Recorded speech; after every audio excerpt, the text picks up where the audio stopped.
How to fix Nordea Bank app won't let me log in. Well, the issue might arise because your application is not up to date. In order to check it out, head over to your App Store.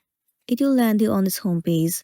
Now, in the source bar, You have to search for Nordea Bank. move into this app.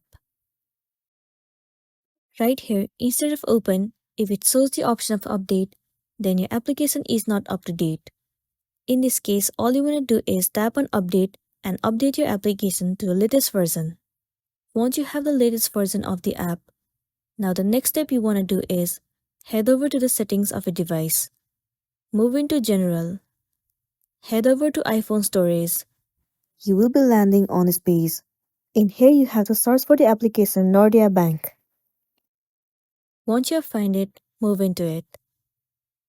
In here, you'll see the option of Offload App. Click on it. And then once again click on Offload App.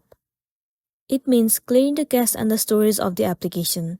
Well, it will remove all of the unwanted bugs from the app and make your application run smoothly. With the help of this, it might fix the issue that you have been facing. If not, you can uninstall the application and reinstall it again. Reinstalling the app will definitely fix the issue, and then you'll be good to go. So that's all for today, and this is simply how you can fix. Nordea Bank app won't let me log in. Make sure to smash the like button and consider subscribing if you found this video helpful. We'll see you in the next one.